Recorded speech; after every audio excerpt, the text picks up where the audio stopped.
So it's day 2 of the summer update, the Frontier package, the update that offers the Bounty Hunter, the Collector, and the Trader roles. And in this video, I'm going to show you how to level up as quickly as possible as a trader. So if you're looking to make money, this video is not going to be for you. But I wanted to level up the trader as quickly as possible just to unlock those perks. So, for example, the hunting wagon, which is at rank 10, I wanted to get there as quickly as possible.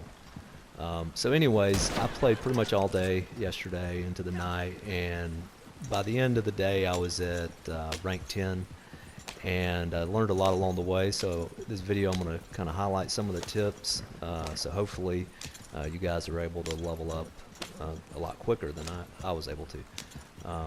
So anyways, when you start the game, you basically are going to go in, when you go into free roam, go to the post office, and there should be a letter from Crips, and you're basically just going to read the letter, and just, there'll be like a little tutorial, a little cutscene, and you just sort of follow it.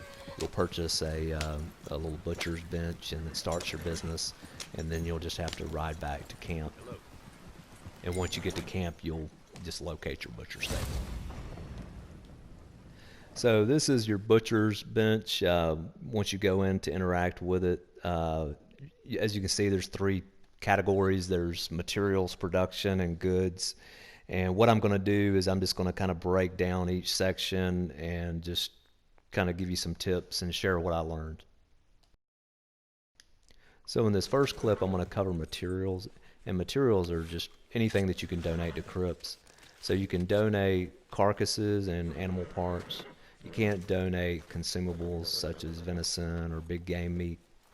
And what I learned is whatever you donate, it's going to be worth a certain amount of XP. So for example, I bought the Outlaw Pass, and with the XP boost, each thing that I donated was 6 XP. So any type of carcass, didn't matter if it was 1, 2, or 3 star. Any type of material, whether it be any type of feather or an antler, it was all 6 XP. So focus on animals that give you the most materials.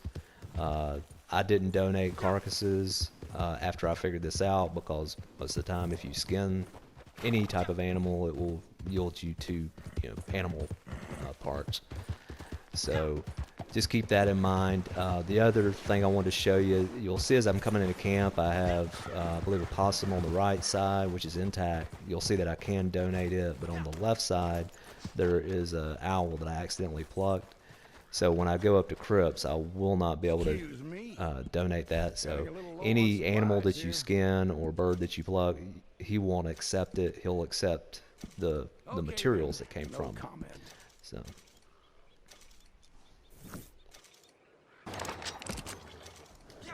So the next thing I'm going to cover is the production side of the butcher's table, and the production is just supplies that you have on hand.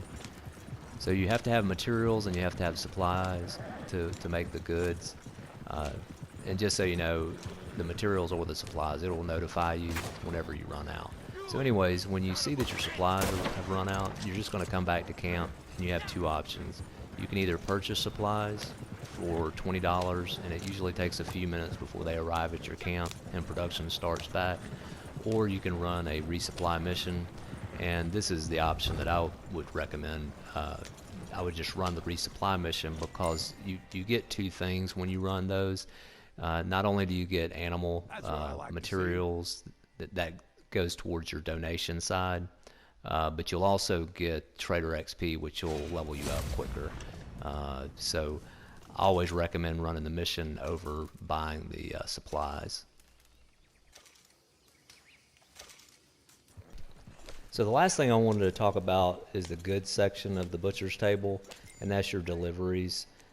You have local and distant deliveries. Local are short, distant is longer.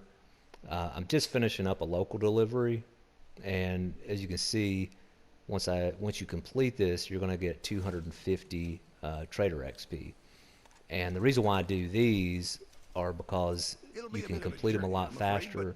The distant deliveries will only give you 312 trader XP, and they can take up to about 10 minutes.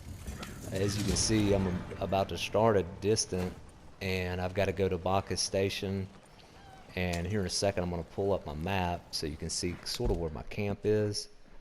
So I'm south of Strawberry, and I've got to go all the way up here. So pretty good distance to travel on a wagon. And you just you open your the longer that it takes to deliver, uh, you open yourself up to attack.